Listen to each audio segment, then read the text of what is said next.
What is up? My name is Melissa Makak from Room 51, and this is Teach the Teach on the Dice Tower, where I teach you how to teach a board game. And in this video, I'll be covering Fury of Dracula. Now this is a how to teach video, meaning I'm assuming you already know how to play this game, and now you're looking to teach it to other players. There are plenty of ways to teach games. This is just a way that has worked for me. It could possibly help you out if you have any sort of difficulties teaching board games, or this game in particular.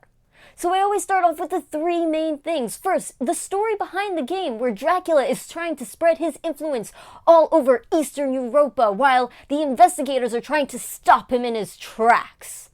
Then I go into the objectives of the game, where Dracula is trying to reach 13 influence points before the investigators kill him. And then I go into the end of the game, how this game ends, and essentially it ends when one of those two things happen, when one of those two objectives take place, and that will determine the winner, because this is a one versus all game. Now, I am always trying to get players to play as quickly as possible. So that means if you are teaching this game, I would highly recommend you play as Dracula, or have someone who's already played this game play as Dracula. I'm not even going to go over how to teach Dracula, because you should be playing Dracula if you're teaching this game, I strongly believe. So I'm just going to go into how to teach players who are playing as the investigators, right? And they've never played this game before. And I think that this game, by the way, this is 4th edition, very much like 3rd edition, but just so you know. I think this edition comes with really great player aids, and it comes with one for everyone, which is fantastic.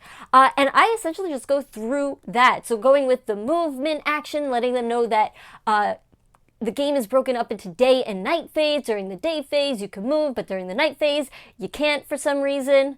And this is also where you explain the different, what the rails are, where you could use train tracks, and you could say that you're going to get into that a bit later, and then what the roads are, and all that connection and everything.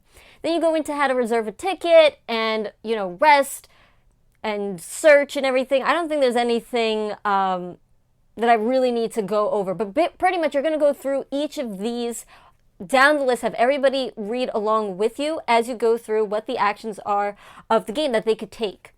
Then after that, I explain a little bit about what Dracula is going to do, where he's going to have his, and I'm just saying he because Dracula is a he, so it could be a woman playing Dracula or whomever, really.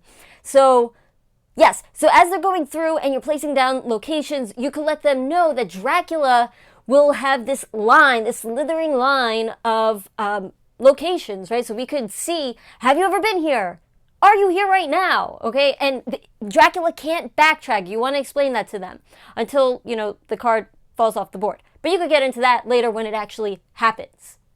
Then I have everybody go ahead and read off their special abilities that they can do on their character sheets. That way everybody knows what everybody could do, and also it starts getting them into the game, right? It's like, okay, this is what I could do. And at this point, you're about ready to start playing. You probably just want to explain to them, we're trying to search for Dracula, but we're also trying to gear up with that supply action that we have. We want to gear up to be able to kill Dracula, and they're going to give us special effects and all that sort of stuff. Now, I don't go over combat in the beginning. I say that combat will take place if we ever find Dracula, or if maybe we find one of his vampires that are hiding, but I don't go over it until it's about to happen, essentially. And I say that's when I explain how combat works when you've actually found Dracula, and then I explain okay, everybody's going to take their 3, the punch card and the whatever card, the 3 main action cards. I have them here, but I forgot where I put them.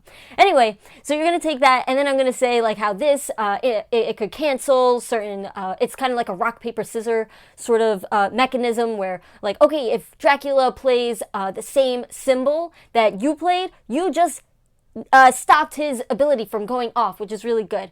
And you can let them know that you're not going to quite know exactly what Dracula might play, because you don't know what cards Dracula has. This is your first time playing, and that's okay. I think that's sort of part of the experience, especially of the first time playing, is sort of okay, we're going up against this big bad boss person, and I don't know what to expect exactly, and that could add to the theme and air of the game, I think.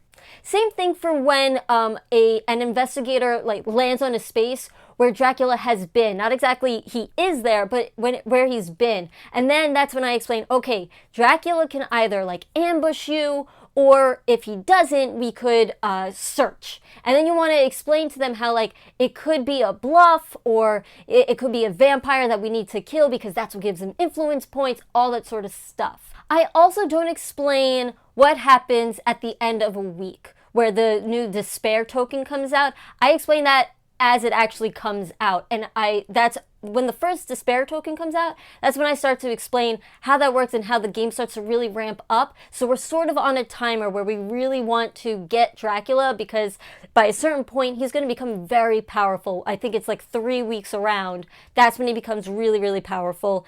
And at that point might really win the game if we're that far behind, if we haven't caught him on his trail. And that's essentially it. That's how I teach Fury of Dracula. I'm able to get into the game really quickly. It's an in-depth, deep game that goes on for like 4 hours or something, maybe 3 hours. But you could get playing as quickly as possible if you just have the investigators get thrown in there. You don't explain combat right off the bat. You don't explain the despair tokens right off the bat. And you don't even have to explain what like all the different events that Dracula can do. I would say that it's kind of part of the fun to be surprised by what Dracula has just done now, and the events that are unfolding in the game. So I think as long as players are okay with not knowing everything that Dracula can do, and you most likely might lose the first time. Now, if you are playing as Dracula and you're teaching the game, you might want to take it a little bit easier on everybody, but that's totally up to you. You might want to absolutely obliterate them. That is your decision. But that's really it. So if you have any sort of questions, please leave them down below in the comments.